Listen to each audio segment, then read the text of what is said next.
আসসালামু আলাইকুম, সবাই কেমন আছেন? আশা করি সবাই অনেক ভালো আছেন। আজকে নতুন আরেকটা ভিডিও নিয়ে আসলাম। তো আমার সামনে দেখতে পাচ্ছেন একটা জিক্সার নিউ মডেল বাইক। তো এই বাইকটার কি সমস্যা সেটা নিয়ে আজকে আমরা আলোচনা করব এবং কি সমস্যা সেটা দেখব এবং প্লাস সমাধান করব। তো প্রথমে একটু আমরা বাইকটা স্টার্ট করব, স্টার্ট করে দেখব যে আসলে বাইকটাতে কি সমস্যা দেখায়। নর্মালি আপনারা দেখতে পাচ্ছেন স্টার্ট দেওয়ার জন্য ট্রাই করা হচ্ছে, বাট বাইকটা স্টার্ট হচ্ছে না। বাইকটা স্টার্ট করতে হলে বাইকটা পিক আপ টান দিয়ে স্টার্ট করতে হচ্ছে। যখনই আমরা পিক আপ টান দিচ্ছি, পিক আপ টান দেওয়ার পরে দিয়ে বাইকটা স্টার্ট হচ্ছে এবং এফআইএস যে সিগন্যালটা আছে, স্টার্ট হওয়ার পরে কিন্তু এই সিগন্যালটা চলে যাওয়ার কথা, কিন্তু এই বাইকের এটা চলে যাচ্ছে না, এটা থেকে গেছে। প্লাস হচ্ছে আরপিএম কমাবাড়া কিন্তু করতেই থাকে এটা। এবং কি সমস্যা এই বাইকে সেটা এখন আমরা একটু দেখব। আমরা এর আগে এইচডিএস দিয়ে চেক আপ করছিলাম। তো এইচডিএসে তখন আমাদেরকে যেটা দেখাইছে সেটা একটু আপনাদেরকে আমি দেখাই। তো এইচডিএসে এখানে দেখতে পাচ্ছেন হচ্ছে 115 নম্বর কোড ইসিটি সেন্সর। তো আমরা এটাকে প্রথমে ডিলিট করার চেষ্টা করব, যেটা ডিলিট হয় কিনা। তো আপনারা দেখতেছেন যে এটা ডিলিট করার চেষ্টা করার পরে এটা ডিলিট হচ্ছে না। তো এটা আমরা ব্যাগে যাব। এখন যেহেতু এটা হচ্ছে সেন্সরের প্রবলেম দেখাইছে, তো আমরা এই সেন্সরটা এখন দেখব আসলে সেন্সরটায় কি সমস্যা।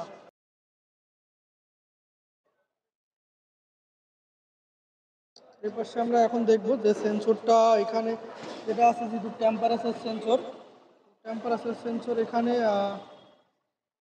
সেটিং করাই আছে। তো ট্যাগ সব কিছু লাগানো আছে, তারপরে সেন্সরটা প্রবলেম দেখাচ্ছে এবং আমরা এখন সেন্সরটা একটু খুলে দেখব সেন্সরটা অন্য কোনো প্রবলেম আছে কিনা। তো আপনারা দেখতে পাচ্ছেন সেন্সরটা আমার হাতে, ইসিটি মানে ইঞ্জিন কুলেন্ট টেম্পারেচার সেন্সর। তো এটার আমরা জ্যাক ট্যাগ সব কিছু ভালোভাবে দেখলাম, জ্যাকের বা কোথাও কোনো সমস্যা নাই। এইচডিএসে এই সেন্সরটা দেখাইছে। তো আমরা এখন এই বাইকে এই সেন্সরটা নতুন লাগাবো, লাগাই দেন আবার নতুন করে আমরা চেক করব যে আবারও সেম সমস্যাটা দেয় কিনা। হ্যাঁ, তো আপনারা জানেন যে এফআই বাইকে একটা মিনি কম্পিউটার সিস্টেম থাকে, যে কোনো সমস্যা হলে আসলে বাইকের মিটারে আপনাকে সিগন্যাল দিবে যে আসলে বাইকে কি সমস্যা।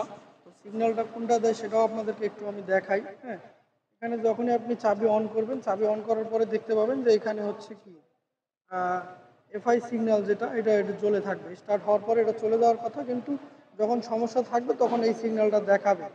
যখনই এই সিগন্যালটা দেখাবে তখন আপনাকে বুঝতে হবে যে বাইকে আপনার সমস্যা আছে, যার কারণে এই সিগন্যালটা দেখাচ্ছে। হ্যাঁ, তো এই বাইকে কিছু মডিফাইও আছে, তো আমরা ওগুলো এখনই দেখবো না। প্রথমত যেহেতু সেন্সরটা আমাদেরকে দেখাইতেছে, তো সেন্সরটা আমরা প্রথমে আগে চেক করে দেখব, দেখার পরে দেন আমরা অন্য।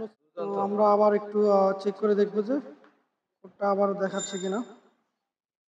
তো দেখতে পাচ্ছেন কোডটা হচ্ছে পাস্টে দেখাচ্ছে, তো কোডটা আমরা এখন ডিলিট করে দেবো। এটা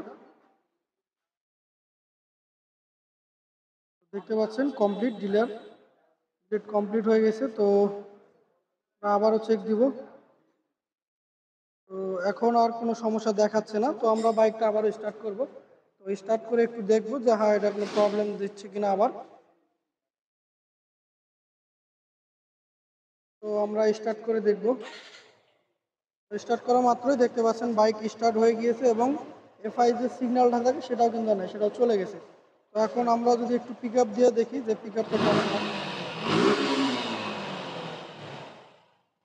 তো বাইকের পিক আপটা খুব সুন্দর হচ্ছে এবং যে সেন্সরটা সমস্যা ছিল সেটা তো আপনারা দেখলেনই, টেম্পারেচার সেন্সরটা যদি আপনাদেরকে আর একটু দেখায় কোন সেন্সরটা, মূলত হচ্ছে এই সেন্সরটারই প্রবলেম ছিল। এই সেন্সরটা চেঞ্জ করার পরে এখন বাইক ওকে আছে এবং এইচডিএসেও আমরা চেক করে দেখলাম যে এইচডিএসেও আর কোনো সমস্যা দেখাচ্ছে না। হ্যাঁ, তো এখানে দেখতে পাচ্ছেন no current, no pending, no pass.